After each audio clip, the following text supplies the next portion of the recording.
జరుగుతుంది. గత కమిటీ ఎన్నిక 24/7/22న పెంపల్లి మండల శాఖ జరిపి ప్రస్తుత కమిటీని ఎన్నుకోవడం జరిగిన కార్యకలాపాలను నిర్విఘ్నంగా నిర్వహించారు. ఈ యొక్క కమిటీ ఎన్నిక కాలపరిధి చేరినందున మరల ఈ నూతన కమిటీ ఎన్నిక చేయడం కోసం ఈ సభను ఏర్పాటు చేసుకోవడం జరిగింది. ఎన్నిక జరిగిన నాటి నుండి నేటి వరకు మన కమిటీ ద్వారా నిర్వహించిన కార్యక్రమాలు ఈ నివేదిక ద్వారా గౌరవ సభ్యులను ముందుంచడం జరిగింది. మన కమిటీ ఎన్నికైన నాటి నుండి ప్రతి సంవత్సరం 3 సార్లు ప్రాజెక్టులు చేయడం జరుగుతున్న సందర్భంగా గౌరవ సభ్యులందరికీ తెలియజేసి జెండావందన కార్యక్రమం జరుగుతుంది. 13/11/2025న గౌరవ సభ్యులు సుబ్బరామ శాస్త్రి గారిని ఇంటిగ్రేట్ సందర్భంగా వారిని సన్మానించి వారి భవన నిర్మాణం కొరకు విధానాలను అందజేసిన 10,000 రూపాయలు బ్యాంకు నందు డిపాజిట్ చేయడం జరిగింది. గౌరవ సభ్యులందరికీ కమిటీ తరఫున సంఘం గుర్తింపు కార్డు ఈ మధ్యకాలంలో మనం అందరికీ గుర్తింపు కార్డులు కూడా ఇవ్వడం జరిగింది. ప్రతి సంవత్సరం గౌరవ సభ్యులందరికీ లైఫ్ సర్టిఫికెట్లను చరవాణి ద్వారా సమర్పించడంలో బాధ్యత నిర్వహించి వారికి సహాయ సహకారాలు అందిస్తున్నారు. గౌరవ సభ్యులు కూర్చొని సకాలంలో అందజేయడంలో అవసరమైన సహాయ సహకారాలు అందిస్తున్నారు. గౌరవ సభ్యులతో ఎవరైనా మరణించిన కూడా వారి మంత్రి వారికి మూలగా సమర్పించి వారి కుటుంబ సభ్యులకు ప్రధాన సహకారాన్ని నిర్వహిస్తూ ప్రభుత్వానికి రావాల్సిన బెనిఫిట్స్ను గుర్తించి అంతవరకు అమౌంట్ కట్టాము. కానీ ఈ మెంబర్షిప్ కింద 3,600 రూపాయలు వసూలు చేశాం. దీంట్లో కూడా 50% జిల్లా సంఘానికి ఇవ్వాలని సార్ చెప్పారు. ఇక వచ్చే కలెక్షన్స్లో జనరల్ ఫండ్లో 50% మరియు మెంబర్షిప్లో 50% కూడా మేము వచ్చే లెక్కల్లో అప్పచెప్తాం సార్. నెక్స్ట్ ఆడిట్ ఎప్పుడు జరిగితే అప్పుడు చేస్తాం. ఆ విధంగా ఈ విషయంలో ఈ నివేదిక మీద ఏమైనా అనుమానాలు ఉండవు. ఏమైనా చర్చ జరిగితే డిస్కస్ చేయవచ్చు.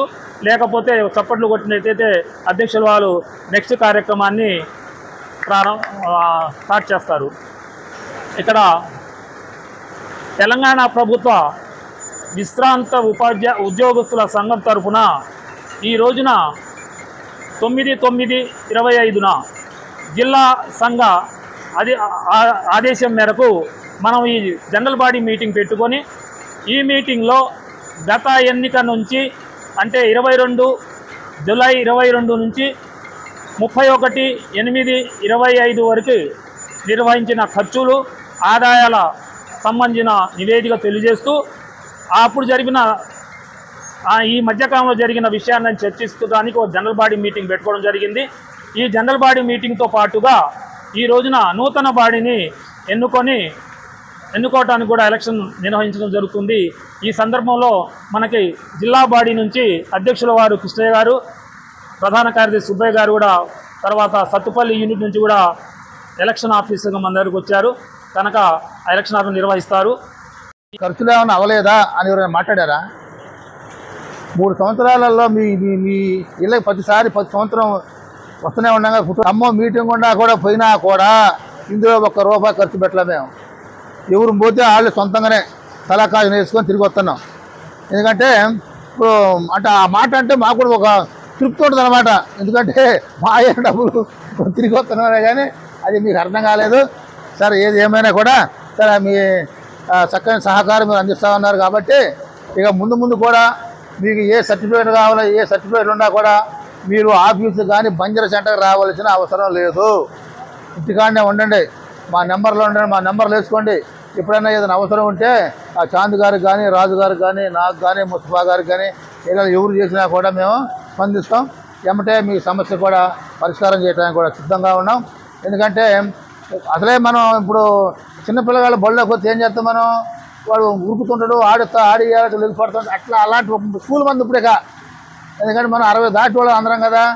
దాటినా కూడా మీరు కూడా భవిష్యత్తులో కూడా మనకు ఏం వస్తుందో ఏం జరుగుతుందో తెలియదు. మనం కూడా కొన్ని డబ్బులు మన దగ్గర ఉంచుకోవాలా. పిల్లగాళ్ళకి ఏదో ఉంచుకుంటే మనకి ఏదైనా అవసరం ఉన్నప్పుడు ఖర్చు పెట్టుకోవాలా. మనకు ఉన్న డబ్బు ఇక్కడ వెసులుబాటు ఉండాలా. ఉంటేనే కొద్దిగా మనకు కూడా డబ్బు ఉంటే చూస్తారు మళ్ళీ కూడా సరిగా. ఇంటికాడ ఎవరైనా అడగంది అమ్మ కూడా అన్నం పెట్టదు. అందుకే అట్లా మీరు జాగ్రత్తగా ఉండండి. మీకు ఏదైనా సమస్యలు అంటే వ్యక్తిగత సమస్యలు కానీ ఏమైనా పెన్షన్లు ఏమన్నా ఇక వస్తుంది ఇది మీటింగ్ జరుగుతుంది.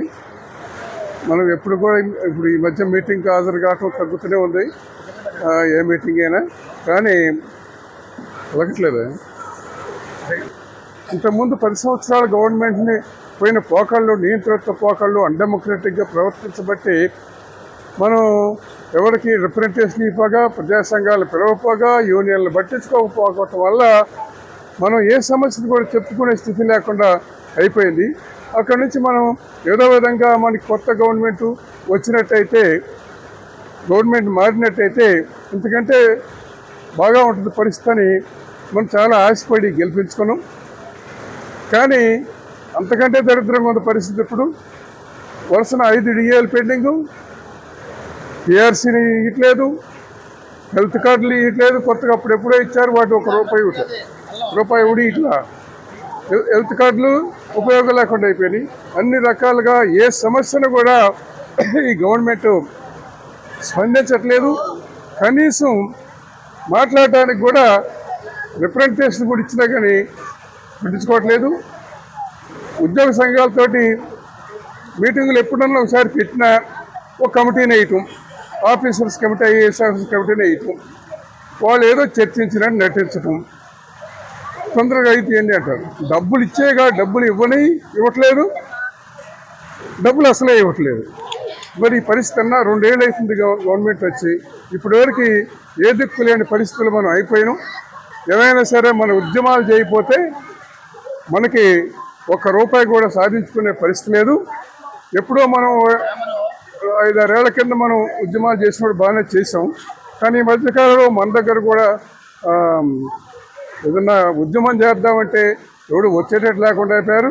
అందుకనే ప్రతి పెన్షనర్ కూడా పిలిపించినప్పుడల్లా భారీ ఎత్తున హాజరై ప్రయోజనాలు సమకూర్చినటువంటిది మన ఈ సంఘం.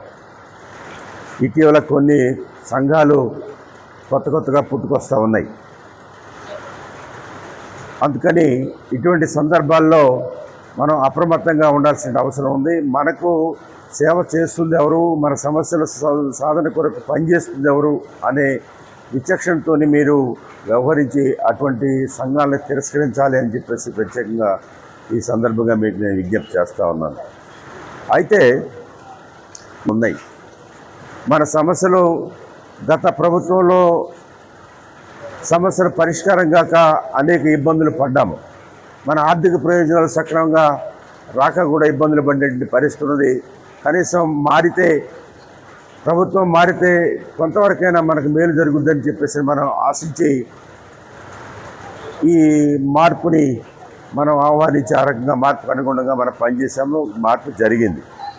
కానీ సమస్యల పరిష్కార విషయంలో పెద్దగా మార్పు ఏమీ లేదు అనేది కూడా మనకు సెంచరీగా చెప్పినట్టు వాస్తవం. అది దీని కొరకు మన ఇప్పటిదాకా సంఘాల యొక్క పోరాటాలను సంఘాలను నిర్వీర్యం చేసినట్టు గత ప్రభుత్వం ఇప్పుడు ఈ ప్రభుత్వం ఆ సంఘాలను నిర్వీర్యం చేయలేదు, కానీ ప్రజాస్వామ్యతంగా సంఘాలను పనిచేసుకోవడానికి అవకాశం ఇచ్చింది. కానీ మనకు ఈ జేఏసీ అనేది ఒకటి ఏర్పడి మన సమస్యల పరిష్కారం అవుతాయని చెప్పేసి మనం మరి ఎంతో ఆశించాము. మరి దానివల్ల కూడా మనకు పెద్దగా ప్రయోజనం కనిపించలేదు. భవిష్యత్తులో ముందు ఏ రకమైనటువంటి పరిణామాలు జరుగుతాయో వేచి చూడాల్సిన అవసరం ఉంది. మన సమస్యల పరిష్కారానికి పోరాటం పిలుపు ఇవ్వకుండా పరిష్కారం కావు అని చెప్పేసి అనేది మనకు గత చరిత్ర మనకు చెప్తా ఉంది. అందుకని మనం పోరాడకుండా మన సమస్యలు పరిష్కారం కావు. అందుకని మన సంఘటితంగానే ఉండి మన సమస్యల పరిష్కారం కోసం మనం పోరాటం చేయాలి అనేది కూడా ఈ సందర్భంగా మీకు మనవి చేస్తా ఉన్నాను. ఈ హెల్త్ కార్డు ఎప్పుడో మనకు 9వ పిఆర్సీలో హెల్త్ కార్డు ఇచ్చారు. 15 సంవత్సరాలు అయిపోయింది.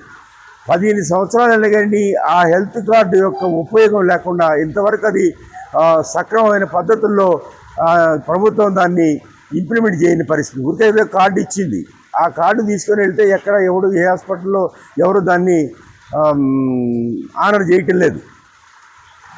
మన జేబులో నుంచి డబ్బులు ఖర్చు పెట్టి వైద్యం చేయించుకోవాల్సిన పరిస్థితి వస్తుంది. ఆ తర్వాత రీఎంబర్స్మెంట్ వచ్చిందో సచ్చిందో అది ఆ రీఎంబర్స్మెంట్ కూడా అంతంత మాత్రమే ఉన్న పరిస్థితి. చెప్పులు అరిగిపోయేటి తిరిగినా కానీ దాని ప్రయోజనం మనకి దక్కకుండా ఉన్నటువంటి పరిస్థితులు ఉన్నాయి. అయితే ఇందులో మనం ప్రత్యేకంగా పట్టుబట్టి కాంట్రిబ్యూషన్ చెల్లించి మేము హెల్త్ కార్డు తీసుకుంటామని చెప్పేసి ఆ పిఆర్సీకి చెప్పిన ఫలితంగా మనకు కేవలం మన రిటైర్డ్ ఎంప్లాయీస్కి మాత్రమే ఆ కార్డు ఇవ్వడం జరిగింది. ఆ కార్డు ఇప్పుడు ఏదైతే ఉందో, ఎందుకంటే పెన్షనర్స్గా మనం వయసు మీద పడినటువంటి వాళ్ళం, అనారోగ్య సమస్యలు ఎక్కువగా వస్తాయి. మనకి సర్వీస్లో ఉన్నటువంటి వాళ్ళకి అంత పెద్ద అవసరం తక్కువ ఉంటుంది, కానీ మనకైతే ఎక్కువ ఉంటుంది. అందుకని ఈ హెల్త్ కార్డు మీద ప్రత్యేకమైనటువంటి దృష్టి మనకుంది. ఆ రకంగా హెల్త్ కార్డు కోసం మనం ఒక చిన్న విషయం మర్చిపోయాను సార్. ఇందాక మేము కొత్త బాడీ ఎన్నుకున్న తర్వాత ఒక ఐడెంటిటీ కార్డు మా మెంబర్స్కి తయారు చేయించాం మా యూనిట్ తరపున. ఎందుకనంటే చాలామంది పెద్దవాళ్ళు ఫ్యామిలీ పెన్షన్ ఉంటే వాళ్ళ పీపీఓ నెంబరు ఎంతో కూడా అర్థం కాని పరిస్థితి ఉంది. అన్నీ ఒకసాట తయారు చేసి రాసి ఇస్తే లామినేషన్ కూడా చేసి ఇచ్చాం కొంతమందికి. ఈ కార్డులు మొన్న మా కొత్త అయిన తర్వాత బాడీలోనే మేము తయారు చేసి బాడీ తరపున ఇవ్వడం జరిగింది. ప్రతి మెంబర్కి ఇచ్చాం. ఇంకా కొత్తగా జాయిన్ అయిన నెంబర్లో ఉన్నట్టయితే ఆ ఐడి కార్డు తీసుకొని వెళ్ళి మీరు రెడీ అంటే రాసుకొని మీ దగ్గర ఉంచుకొనగానే రాసి మీ దగ్గర ఉంచుకున్నట్టయితే మనకు అందుబాటులో ఉంటుంది. మొత్తం డీటెయిల్స్ ఉంది ఇక్కడ. ఇది మేము తయారు చేయించాం సార్ ఇండివిజువల్గా.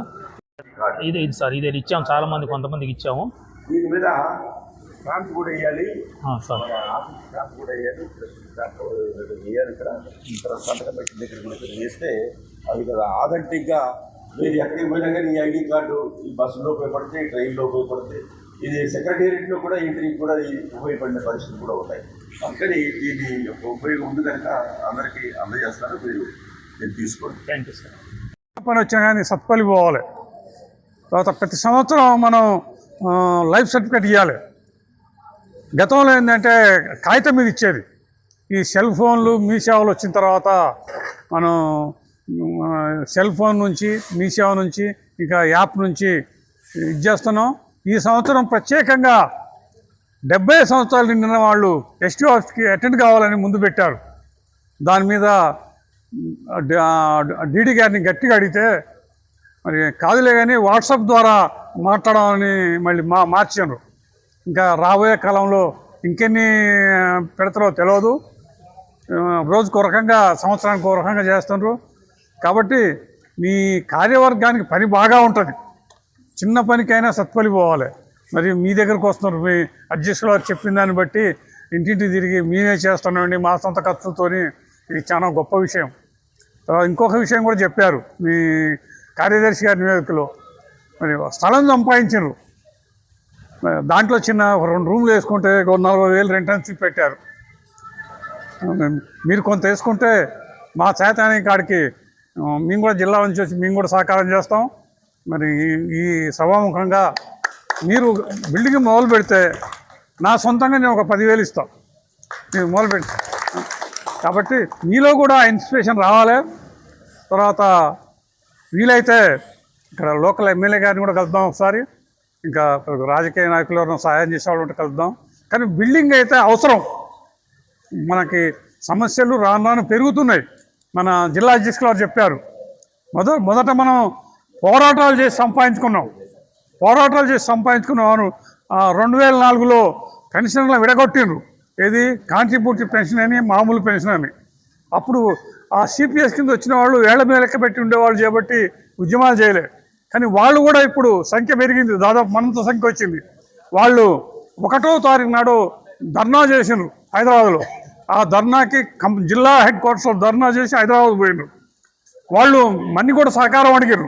సహకారం అడిగితే కలెక్టరేట్ దగ్గర దాదాపు మన పెన్షనర్లకు 200 మంది హాజరయ్యారు వాళ్ళకి సంఘీభావంగా. మన జీవితకాలం ప్రభుత్వానికి సేవ చేశాం. ప్రభుత్వం అంటే అర్థం ప్రజలకి. ప్రభుత్వం అంటే వేరుగా ప్రజలకు సేవ చేశాం. కనీసం మానవత్వం అంటే మనం చిన్న రైతులను చూసుకోండి. చదువు సంధ్య లేని రైతులు కూడా ఒక 10 ఏళ్ళు ఒక ఎడ్లతో వ్యవసాయం చేసినాక ఆ ఎడ్లు వయసు ఉడిగిపోయినాక పని చేయలేకపోయినా దానా కుర్తి మేత వేస్తూనే ఉంటారు. దానికి కట్టుకోళ్ళకి అమ్మరు అనమాట. ఆ రైతుకున్న దయాధర్మం కూడా ఈ ప్రభుత్వాలకు రాను పోతుంది. ఎందుకంటే మనం 35 సంవత్సరాలు ప్రభుత్వాలకు సేవ చేసినాం. ప్రభుత్వాలు కానీ ప్రజలకు సేవ చేసాం. ప్రభుత్వాల ద్వారా ప్రభుత్వాలు తీసుకొచ్చిన అన్ని స్కీములు ఇంప్లిమెంట్ చేసాం. కానీ మనకి పెన్షన్ ఇవ్వడానికి వాళ్ళకి ఇబ్బంది అవుతుంది. మరి మనం ఎలా బతకాలా? ఇంత ఉద్యోగాలు చేసి అన్ని రకాలుగా సేవలు అందించిన వాళ్ళు చివరి దశలో గౌరవంగా బతకాల. ఆ గౌరవంగా బతకాల్సిన ఏర్పాటు ప్రభుత్వాలు చేయాలి. అది మన హక్కు అని సుప్రీంకోర్టే మనకి జడ్జిమెంట్ ఇచ్చింది. ఆ తీర్పు నవంబర్ 17 వస్తేనే డిసెంబర్ అండి ఆ హక్కు ఎటుపోయింది. కాలక్రమేణా హక్కు రద్దు అవుతుందా, ఏమవుతుంది, చట్టాలు ఎలా మారుతున్నాయి అనేది కూడా ఆలోచించాల్సిన అవసరం ఉంది. అట్లాగే మరి ప్రజాప్రతినిధులు ఉన్నారు. ప్రజాప్రతినిధులకు కూడా పెన్షన్లు ఇస్తున్నారు. ఒక పెన్షన్ కాదు, 2 పెన్షన్లు 3 పెన్షన్లు వస్తున్నాయి. వాళ్ళు 2-3 పదవులు చేస్తూ ఉంటే పెన్షన్లు వస్తున్నాయి. ఎందుకు? ఒక గౌరవంగా బతకాల. ప్రజాప్రతినిధి ఒక ఎమ్మెల్యేగా చేసో ఎంపీగా చేసో తర్వాత కూలీ పోకూడదు. మనకి అది మన భారత దేశానికి అవమానకరం. వారికి పెన్షన్ ఇవ్వాలా, అది అందరూ హర్షిస్తాం, దానికి సపోర్ట్ చేస్తాం. పెన్షన్ ఇవ్వాల్సిందే. చివరి దశలో వారు కష్టకాలం అనుభవించకూడదు, కూలి పనికి పోకూడదు. ఎందుకంటే మన ప్రజాప్రతినిధిగా పనిచేశారు కాబట్టి వారికి పెన్షన్ ఇవ్వడం న్యాయమే. కానీ ఎన్ని పెన్షన్లు? ఒక పెన్షనే. మరి వారికి 2-3 పెన్షన్లు విపరీతమైన పెంచుకుంటున్నారు రేట్లు కూడా. మీరు ఈ మధ్యకాలంలో చూసే ఉంటారు పేపర్లో, ఇండోనేషియాలో ప్రజాప్రతినిధులకు పెన్షన్ ఎక్కువ, జీతాలు ఎక్కువ ఇచ్చుకుంటారని ఆందోళన మొదలుపెట్టారు. పార్లమెంట్ని ముట్టడించారు ఇండోనేషియా దేశంలో ప్రజాప్రతినిధులకు వాళ్ళ వేతనాలు పెంచుకున్నారని, విపరీతంగా పెంచుకున్నారని పార్లమెంట్నే ముట్టడి చేసే పరిస్థితులు ఏర్పడ్డాయి ఆ దేశంలో. అట్లాగే మనం కూడా స్పందించాల్సిన అవసరం ఉంది. విపరీతమైన అనవసరం ఖర్చు వారికైతే పెంచుకుంటున్నారు. సరే, ఇంకోటి ఏంటంటే ముఖ్యంగా మనం అందరం పెన్షనర్స్, హెల్త్ కార్డుల మీద మన అందరూ మాట్లాడారు. మనకి కావాల్సింది ముఖ్యంగా ఏ పెంచినా పెంచకపోయినా హెల్త్ కార్డులు చాలా అవసరం. ఇవాళ మనకి అందరికీ 25,000, 30,000, 50,000 వస్తున్నాయి. ఇప్పుడున్న జీవన వ్యయాలు చూసుకుంటే అవి ఏటికి అయ్యే సరిపోతుంది. ఇవాళ ఇంటి అద్దె 20,000, 25,000 అంటున్నారు. పోర్షన్లు చూసుకుంటే 15,000 నుంచి 25,000 దాకా ఉన్నాయి ఇంటి అద్దెలే. ఇళ్ళు కూడా కట్టుకోలేని పెన్షన్లు చాలామంది ఉన్నారు. సొంత ఇళ్ళు కూడా ఏర్పాటు చేసుకోలేని పెన్షన్లు చాలామంది ఉన్నారు.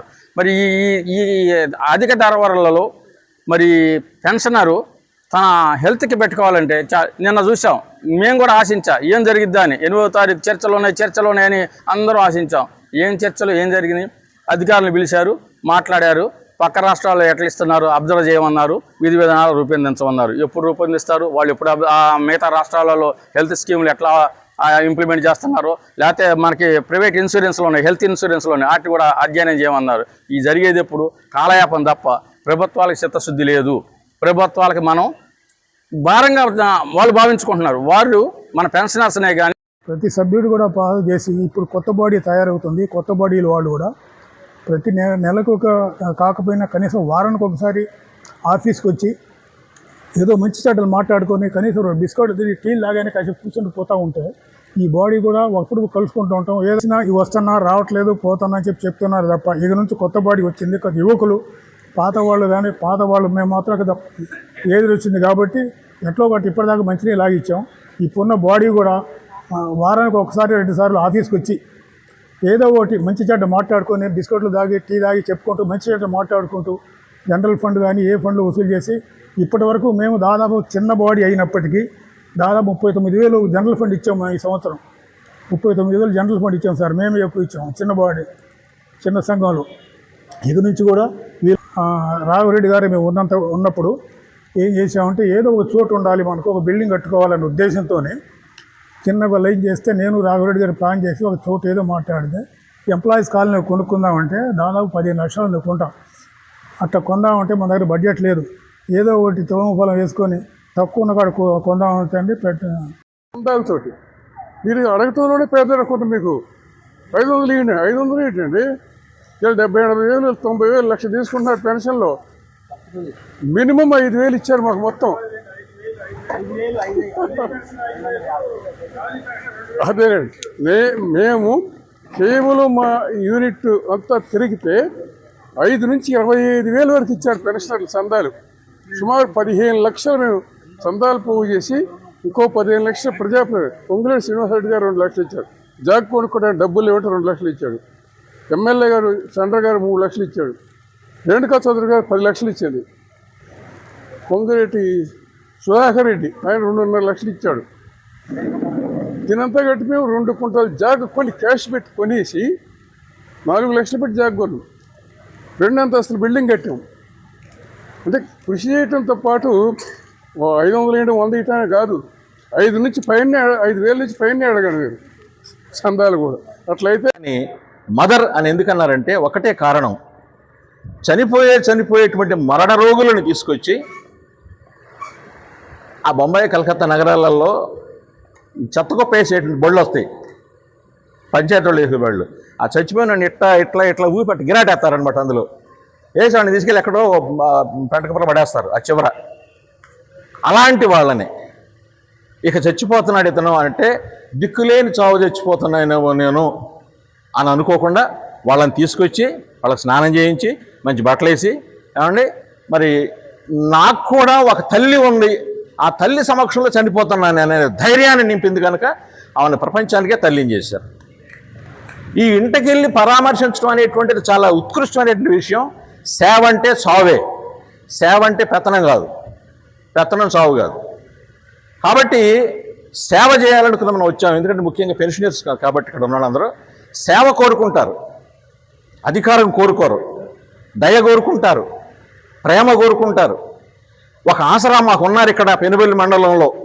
మేము ఒకవేళ బాగలేకపోయినా మా పిల్లలు దూరంగా విదేశాల్లో ఉన్నా ఇక్కడ మాకు ఫలానా వారు ఉన్నారు, వాళ్ళు మా వెల్ఫేర్ చూస్తున్నారు అనేటువంటి ధైర్యాన్ని మనం పెన్షనర్స్లో నింపితే తప్పకుండా మనం అనుకునేది కూడా దొరుకుతాయని చెప్పాను నేను మనవి చేస్తూ, మరొకవేళ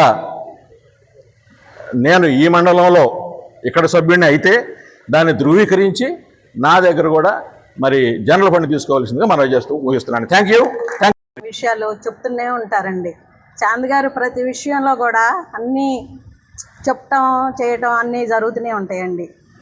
అట్లాగే చాంద్ గారు లాగా అందరూ కూడా ఇంటింటికి కొంచెం తిరిగి మనం చెప్పారండి దేవసాన్యం గారు. అట్లాగే ఇంటికి వెళ్ళి గౌరవించడం, వాళ్ళని అడగటం, పిల్లలు ఎక్కడున్నారు ఏంటి అని అడగట్టే అది ఒక సాటిస్ఫాక్షన్ అవుతుందని, దానివల్ల కొంచెం వీళ్ళకి కూడా అయ్యో వచ్చారే మనని మంచిగా పరామర్శించారే అనే అభిప్రాయం ఉంటుంది. అట్లాంటప్పుడు ఏదన్నా అత్యవసర పరిస్థితుల్లో కూడా ఫోన్ చేసి చెప్పాలనిపిస్తుందండి, అది మట్టి వాస్తవం. కాబట్టి ఈ పెద్దలు కూడా అట్లా చేయాలని నాకు కూడా అనిపించిందండి.